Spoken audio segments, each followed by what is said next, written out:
And then you were doing company law for a while, and then at some point you decided, I'm going to give all of this up and move to Ghana and become a writer. It's interesting. Why? Where do you think that comes from? You wanted to be in an African country and not wanting to I leave. don't think, first of all, I'm African. I mean, why would I want to be elsewhere? And secondly, because this is where I relate to my roots. I don't have to walk on the streets and feel different. I don't have to go somewhere and feel like I'm not welcome. I'm in Ghana, but it doesn't feel like I'm not a Ghanaian. If I'm walking on the street, unless they speak with me and then they hear my accent and they're like, oh, you're not Ghanaian. And I'm like, oh, yeah. I mean, it's like home. I see. If I'm in any African country, except South Africa, I'll feel like I'm home. Why except South Africa? Because they're xenophobic. Yeah, the South Africans don't like Nigerians. I've heard that. Is that true? Like they don't like when we come through? Yeah. And I never seem to get it. It's sad. Have you been to South Africa?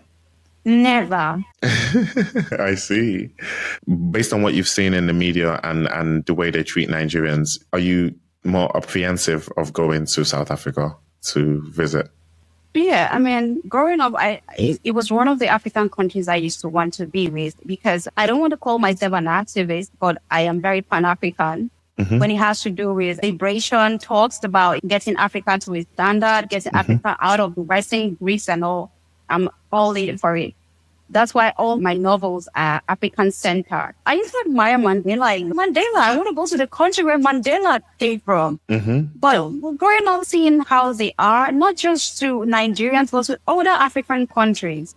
You know, why do you go killing the man who has the fellow color of your skin because he looks like you? I never seem to understand it. I have a friend who is South African. I met him in Nigeria in 2011 and he's different. So I believe that there are those who are different. There are South Africans who are not xenophobic because he's very nice, he's very kind. We talk every now and then and you can see that he's a different person from the general xenophobic thing and all that. So I believe that there are those who are not. But it feels like the majority of them are. And I can never come to understand it. Do you think that's because of what we see on social media and all the media that we're getting? We are being fed this information. Do you think it looks worse than it is? Like if you were to visit South Africa, could it be that maybe you don't experience any xenophobia and there is no xenophobia, but it's just because the few that there is heightened due to the use of social media?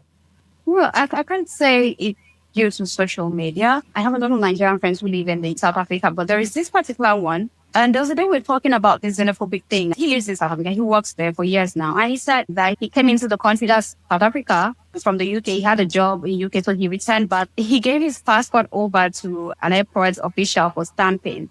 And the lady sees that he's Nigerian and she goes, oh, so you're one of those people that comes take our jobs. And he replies her, well, if you were qualified enough, I won't be taking your job. I see. Because literally, so you're not trying to upgrade yourself to the standard of what you are killing people for being, doing. It's insane to think of, because I believe they are good South Africans. But it's like saying, I don't know. I don't know why. I can't comprehend why they do it. I can't comprehend xenophobic in any form. I see. And it's not just to Nigerians, it's to every other African country. So why? Why do you do that? Yeah, I was going to add to that as somebody who's visited South Africa, that I would visit there, but I can't see myself living there long term because it is such a segregated community. So if we're thinking about xenophobia, we're also thinking about Black South Africans versus white South Africans. How many years on, the racism continues, the apartheid continues, and it is very evident when you go to visit. So if that's happening to fellow Black South Africans, then anybody foreign is also going to experience that to some degree. I totally get where you're coming from. Oh, so that's interesting. But you see, the funny thing is, despite this segregation they have, a Black South African would rather a white South African than another Black African. Yeah, that's interesting. I've seen two scandals currently about South Africa in social media. The first is the model situation where they wouldn't let Chidema. Was she South African or what is the story there? Chidema additional, her mother is South African. Her mother is Zulu. And then her father is Nigerian. And she was born in South Africa and she's lived there all her life. But simply because she has a Nigerian root, they would not allow her compete in the pageantry in South Africa because she had father is Nigerian. It's that bad. Wow. And then there was a thing that said there was a white South African that won Miss South African. Well, yeah, they kept having this forcing both to send Chidima out of the pageantry. It got so bad that the girl she left the whole competition, and then a white South African won it, and they were rejoicing. So they would rather a white South African win than... Yeah, they would rather a white South African than someone who is also South African. Who is also South African, simply Yeah. because her father is Nigerian. Interesting. Wow. That is quite But you interesting. see that, but they would not have a problem. They don't have a problem with Trevor Noah, whose father is Greek and his mother is South African, because he had a white father. I see. Okay. Interesting. This is very interesting. Yeah. Now you got me thinking. I'm thinking I would want to get a South African on this podcast and ask him about this. Yeah. Because this is crazy. There is a lot of- interesting. And then the second thing. Sorry, go on. I was Go just on, saying Samira. that, as I highlighted, there's a lot of double standards when it comes to South Africa. I think one of the maybe highlights or the inspiration is the current people challenging what's happening in Palestine. Yeah. You know, Yeah. The I current mean, I is can challenging. rate that about South Africa being a previous apartheid state, but unfortunately, it is still very problematic. They still have Yeah. problems. Mhm. Yeah, yeah, most definitely. I mean, I've been to South Africa too myself. nice. I've been there, but I was only there for 2 days, 2 or 3 days. I was in Cape Town, and my experience was the same as yours, Samira, with regards to the segregation. It felt very uncomfortable for me because all the black people that I saw were doing menial service jobs. And like anytime I saw a black person in that area, they were there to like clean the garden or do housework and stuff like that. It was just white people living in that area. So it just felt very weird. White South Yeah, Africans so- who have never come across a black South African or a black person in their entire life, but they're Wow. living in the continent of Africa, and that always blows my mind. Like I was there, I was speaking to a crazy. few people who live there. There's like segregated communities, gated communities, and there are like, I don't know how many, but there are white people who have lived there all their lives and never interacted with a non-white person, let's say. So imagine. Incredible. Wow. I was going to say one more thing before I move on from this South African topic. The second thing I was going to say was the thing that's been happening recently on social media with everyone ordering Ubers or Bolts.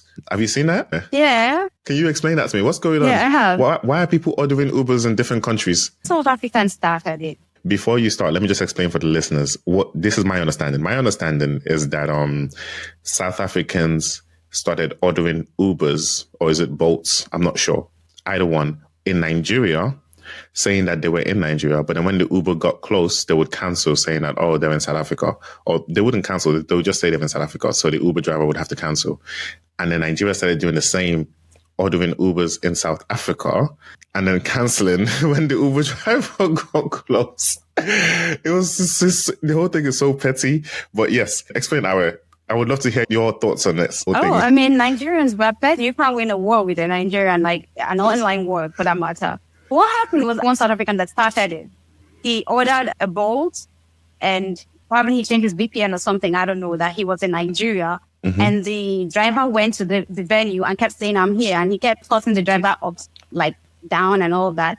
And then he made the mistake of screenshotting it and posting it on social media. Okay.